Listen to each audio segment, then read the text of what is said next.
आज इस वीडियो में मैं आप लोगों से माइटोकॉन्ड्रिया के बारे में थोड़ी बहुत जानकारी देना चाहूँगा।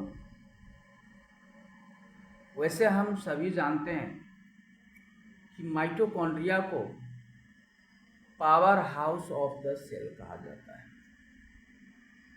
लेकिन मैंने क्लास में भी बहुत बच्चों से जब यह प्रश्न पूछता हूँ कि why mitochondria is called power house of the cell, तो बहुत कम ही बच्चे इस बात का जवाब दे पाते हैं कि why mitochondria is called power house of the cell.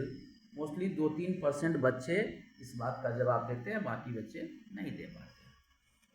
But सारे बच्चे ये ज़रूर जानते हैं कि माइटोकॉन्ड्रिया को power house of the cell कहा जाता है।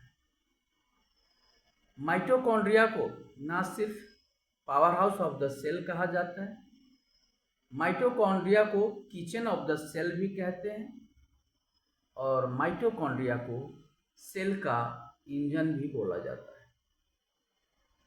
इंजन इसलिए बोला जाता है कि इंजन ही पूरी रेलगाड़ी को खींचती है, एक जगह से दूसरी जगह पहुंचाती है।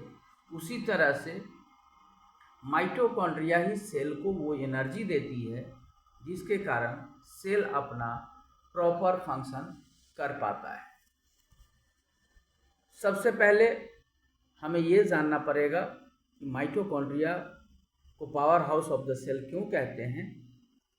तो पावर हाउस ऑफ सेल कहने के लिए पहले माइटोकॉन्ड्रिया के बारे में हमको पूरी विस्तृत जानकारी लेनी पड़ेगी कि माइटोकॉन्ड्रिया है क्या, माइटोकॉन्ड्रिया का स्ट्रक्चर क्या है, देन माइटोकॉन्ड्रिया का फंक्शन क्या है। और जब फंक्शन हम पढ़ लेंगे तो हमें अपने आप समझ में आ जाएगा कि माइटोकॉन्ड्रिया को power house of the cell क्यों कहते हैं। दरअसल माइटोकॉन्ड्रिया एक वैसा सेल ऑर्गेनेल्स है जो डबल मेम्ब्रेन से बंधा हुआ है, यानी कि डबल मेम्ब्रेन बाउंड ऑर्गेनेल है और जिसके पास अपना सेपरेट अलग से डीएनए होता है। जनरली हम जानते हैं कि सेल का डीएनए न्यूक्लियस के पास होता है, लेकिन एक डीएनए ऐसा भी है जो माइटोकॉन्ड्रिया के पास अपना स्पेशल होता है, जिसे हम माइटोकॉन्ड्रियल डीएनए कहते हैं। यह जो है mitochondria most probably power house of cell इसलिए कहते हैं क्योंकि यह यूकैरियोटिक सेल में पाया जाता है और यह सेल के लिए मैक्सिमम एनर्जी का प्रोडक्शन करता है, एनर्जी का निर्माण करता है through the aerobic respiration. Aerobic respiration के द्वारा माइटोकॉन्ड्रिया सेल के लिए अधिक से अधिक यूकैरियोटिक सेल के लिए एनर्जी का निर्माण करता है। इसीलिए इसको हम power house of the cell या किचन ऑफ द सेल या सेल इंजन कहते हैं।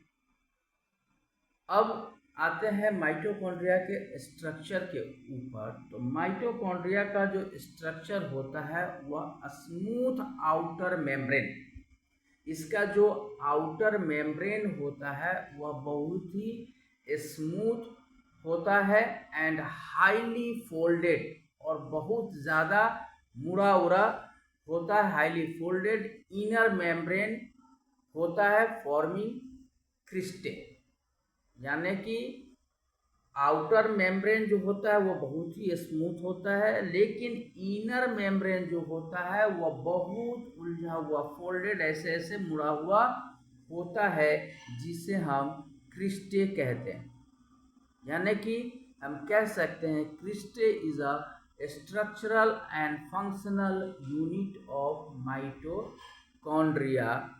और दोनों के बीच में, यानी कि आउटर मेम्ब्रेन और इनर मेम्ब्रेन के बीच में कुछ स्पेस होता है जिसे हम इंटर मेम्ब्रेनस स्पेस कहते हैं। दोनों मेम्ब्रेन के बीच कुछ स्पेस होता है, कुछ गैप होता है जिसे हम इंटर मेम्ब्रेन स्पेस कहते हैं।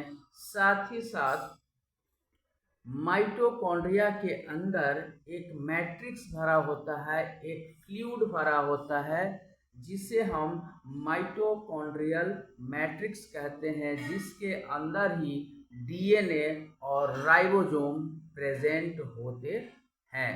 तो डीएनए और राइबोसोम जैसे सेल के अंदर न्यूक्लियस के अंदर डीएनए होता है, उसी तरह माइटोकॉन्ड्रिया के अंदर माइटोकॉन्ड्रियल मैट्रिक्स के अंदर डीएनए होता है, जो कि आप उसको आसानी से नहीं देख सकते। चाहे आप लाख स्टेन कर लें, आप माइटोकॉन्ड्रिया को इलेक्ट्रॉन माइक्रोस्कोप से भी नहीं देख सकते हैं, क्योंकि इसका जो साइज होता है वह 0.2 से लेकर 1 माइक्रो मिलीमीटर तक होता है। इसलिए यह जल्दी विजिबल नहीं होता है, इसीलिए माइटोकॉन्ड्रिया को और सब इतनी आसानी से स्टेन करने के बावजूद भी नहीं देखा जा सकता है। माइटोकॉन्ड्रिया दो मेम्ब्रेन से बना होता है और ये दोनों मेम्ब्रेन जो होता है वो फॉस्फोलिपिड मेम्ब्रेन कहलाता है, क्योंकि यह फॉस्फो और लिपिड से बना होता है। आउटर मेम्ब्रेन जो होता है वह स्मूथ मेम्ब्रेन होता है और फ्रीली परमिएबल होता है, यानी कि इसका जो माइटोकॉन्ड्रिया का जो बाहरी परत होता है, बाहरी मेम्ब्रेन होता है, वह बहुत स्मूथ होता है और वह इजीली परमिएबल होता है कि कोई भी माइक्रो जो मॉलिक्यूल्स है उसको अंदर जाने दे सके। इजीली परमिएबल सबके लिए नहीं है, इजीली परमिएबल है माइक्रो मॉलिक्यूल्स के लिए। जैसे कि हमने एक वीडियो में आप लोगों को बताया था कि ग्लूकोज का ग्लाइकोलाइसिस होने के बावजूद साइटोप्लाज्म में वो माइटोकॉन्ड्रिया के अंदर नहीं जा सका, तब जाकर उसको क्रेब्स साइकिल में कन्वर्ट करना पड़ा एसिटाइल कोएंजाइम में, तब जाकर वह माइटोकॉन्ड्रिया के अंदर गया और ग्लाइकोलाइसिस हुआ। यानी कि मैक्रो मॉलिक्यूल के लिए माने माइटोकॉन्ड्रिया का मेम्ब्रेन परमिएबल नहीं होता है, लेकिन माइक्रो मॉलिक्यूल के लिए माइटोकॉन्ड्रिया का जो आउटर मेम्ब्रेन होता है वह इजीली परमिएबल होता है और यह प्रोटीन का बनाव और इसमें प्रोटीन पाया जाता है, जिस प्रोटीन को पोरेंस दैट फॉर्म चैनल टू माने उसका जो चैनल होता है, यानी कि चैनल का मतलब यहाँ पे ये समझ सकते हैं हम लोग कि जैसे मान लो कि माइटोकॉन्ड्रिया के बाहर से जो कोई मॉलिक्यूल अंदर जाएगा तो कोई ना कोई चैनल यानी कि रास्ता तो होगा, वो जो रास्ता होता है वह प्रोटीन का बना होता है। समझ में आ गया? जो मॉलिक्यूल को ट्रांसपोर्ट में मदद करता है। अब आइए इनर मेम्ब्रेन के बारे में बात करते हैं। तो इसका जो इनर मेम्ब्रेन होता है यह हाईली फोल्डेड होता है और यह क्रिस्टे, और उसे हम जो हाईली फोल्डेड होता है ट्यूब लाइक स्ट्रक्चर होता है, हाईली फोल्डेड होता है, उसे हम क्रिस्टे कहते हैं, जो कि माइटोकॉन्ड्रिया के अंदर सरफेस को यानी कि जगह को ज़्यादा करता है, इंक्रीज करता है और एरिया को बढ़ाता है, और साथ ही साथ वह इलेक्ट्रॉन ट्रांसपोर्ट चेन का भी फॉर्मेशन करता है। और इलेक्ट्रॉन ट्रांसपोर्ट चेन यानी कि ईटीसी। अब ईटीसी क्या है? ईटीसी भी एक सिस्टम है, जैसे ग्लाइकोलाइसिस हमने पढ़ा, ग्लाइकोलाइसिस के द्वारा हमने एटीपी को जनरेट किया, उसी तरह से इलेक्ट्रॉन ट्रांसपोर्ट चेन भी एक प्रक्रिया है, जिसके तो जब ग्लाइकोलाइसिस होता है तो उसमें कुछ इलेक्ट्रॉन्स टूटकर बाहर आते हैं, जो इनर मेम्ब्रेन पर आकर चिपक जाते हैं, और फिर बाद में उसी इलेक्ट्रॉन से फिर माइटोकॉन्ड्रिया सिंथेसाइज करके फिर एटीपी का फॉर्मेशन करता है। उसी सिस्टम को हम इलेक्ट्रॉन ट्रांसपोर्ट चेन कहते हैं। इसलिए इनर मेम्ब्रेन जो है, उसीलिए कहा गया है कि इंटर मेम्ब्रेन जो है, इनर मेम्ब्रेन जो है वह इलेक्ट्रॉन को संभाल कर रखता है, ताकि जब जरूरत पड़े तो उस इलेक्ट्रॉन से भी एटीपी का फॉर्मेशन माइटोकॉन्ड्रिया कर सके। यानी कि माइटोकॉन्ड्रिया दो तरह से एटीपी का फॉर्मेशन करता है। एक तो ग्लूकोज से करता ही है थ्रू द ग्लाइकोलाइसिस, साथ ही साथ उस ग्लूकोज के ग्लाइकोलाइसिस के क्रम में बने हुए इलेक्ट्रॉन से भी माइटोकॉन्ड्रिया एटीपी का फॉर्मेशन करता है। इसीलिए माइटोकॉन्ड्रिया को power house of the cell कहते हैं। अब है कि इंटर मेम्ब्रेन के बीच में, यानी कि आउटर मेम्ब्रेन और इनर मेम्ब्रेन के बीच में जो स्पेस होता है उसे हम इंटर मेम्ब्रेन स्पेस कहते हैं। यह जो स्पेस होता है वह हाईली कॉन्सेंट्रेटेड ऑफ प्रोटॉन्स, वहाँ पे बहुत ज़्यादा प्रोटॉन्स होते हैं जो कि एटीपी के सिंथेसाइज में मदद करते हैं। माइटोकॉन्ड्रिया के अंदर जो जेली लाइक सब्सटेंस होता है उसको हमने बता ही दिया कि माइटोकॉन्ड्रियल मैट्रिक्स, उसे हम माइटोकॉन्ड्रियल मैट्रिक्स कहते हैं। अब माइटोकॉन्ड्रिया के अंदर राइबोसोम भी अपना होता है, क्योंकि यह प्रोटीन को भी सिंथेसाइज करता है। तो माइटोकॉन्ड्रिया के अंदर राइबोसोम भी होता है, अपना डीएनए भी होता है, और अपना जो है सो इसके पास सब सारी व्यवस्था होती है कि ताकि वह सेल के लिए ज़्यादा से ज़्यादा एटीपी बना सके।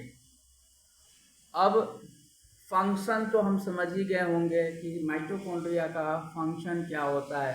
तो सबसे पहला फंक्शन जो है माइटोकॉन्ड्रिया का वो है production of ATP, adenosine triphosphate का इन द एनर्जी का वह फॉर्म जो सेल इजीली यूज करता है, उसी फॉर्म को हम एटीपी कहते हैं। तो ज़्यादा से ज़्यादा एटीपी का बनाना, यह काम माइटोकॉन्ड्रिया के अंदर आता है। यानी कि और दूसरा यह कैल्शियम को भी रेगुलेट करता है। माइटोकॉन्ड्रिया हमारे बॉडी में कैल्शियम को भी रेगुलेट करता है, यानी कि कैल्शियम के लेवल को भी मेंटेन करता है। कैल्शियम के लेवल को भी मेंटेन करता है। साथ ही साथ mitochondria are involved in the breakdown of fatty acids, यानी कि माइटोकॉन्ड्रिया उसमें भी संलिप्त है कि फैटी एसिड को कैसे ब्रेक डाउन करना होगा। यानी कि फैटी एसिड ब्रेक डाउन होता है, उसमें भी माइटोकॉन्ड्रिया का रोल होता है। साथ ही साथ माइटोकॉन्ड्रिया हमारे बॉडी को डिटॉक्सिफाई भी करता है। डिटॉक्सिफाई मतलब जैसे अमोनिया को डिटॉक्सिफाई करना, लीवर, ये मेनली होता है लीवर सेल में। यानी कि माइटोकॉन्ड्रिया तो हर सेल में होता है, तो यह मेनली लीवर सेल में माइटोकॉन्ड्रिया डिटॉक्सिफिकेशन का भी काम करता है, कि हमारे बॉडी से टॉक्सिन को रिमूव करने का भी काम करता है।